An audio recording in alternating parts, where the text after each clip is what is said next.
I'm so sorry this is going to be a narration video. I don't have proper setup in my room to even make a video out of it, a visual video out of it, so I apologize. But let's get into the video.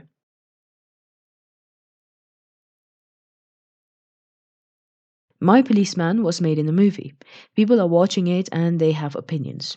I haven't watched the movie, so this analysis is completely based on what I take from the book. Many audience who have read the book or watched the movie have a very common opinion among themselves. They blame Marion for everything, and oh my days, they hate the hell out of her. Placing blame, let's imagine a blame in weight scale.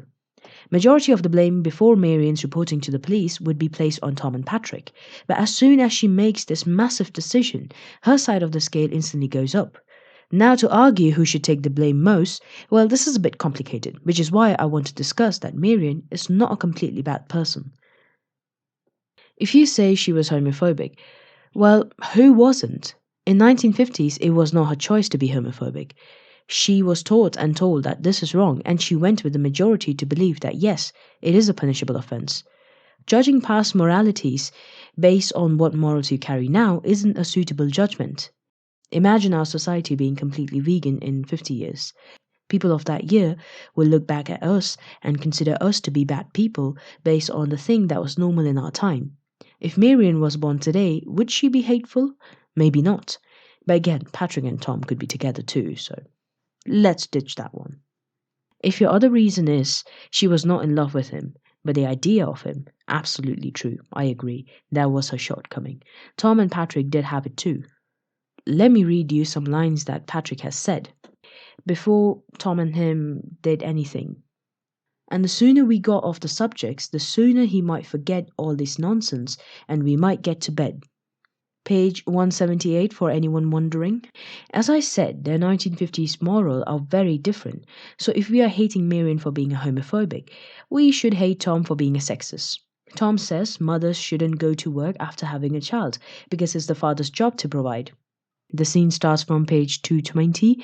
Line is said at the top of page 222, followed by a couple more dialogues that shows Tom has a very old school thinking, which is now considered sexist.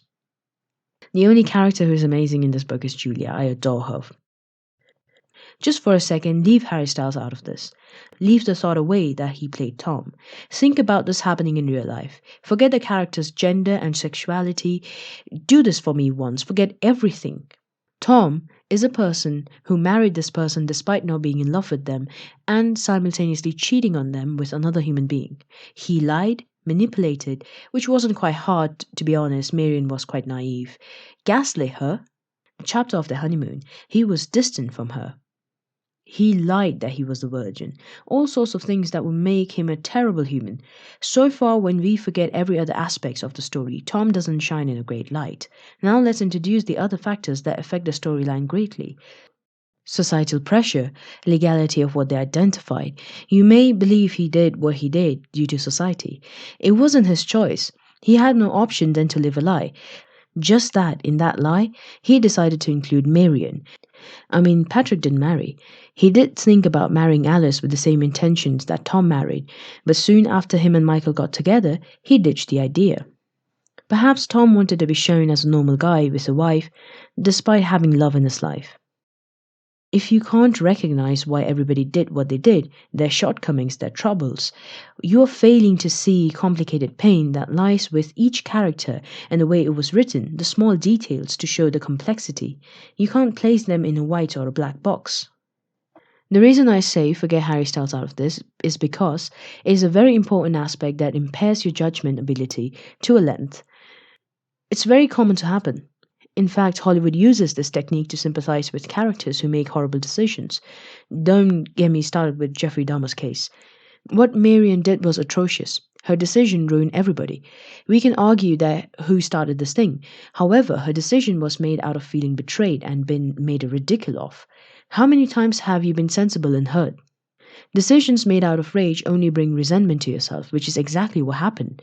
She regretted and wanted to apologize by taking care of Patrick. She stayed married to Tom, maybe because of keeping a status in the society. Maybe she didn't want to out Tom. Tom, by the way, stopped talking to Patrick altogether. This is when they got old. Despite knowing that Patrick really needed him in the state he was in, he still didn't talk. You may think, how can you abandon your love? But, hold on. I also want to acknowledge the fact that we never got to know Tom's narrative, so there is a benefit of doubt placed to him.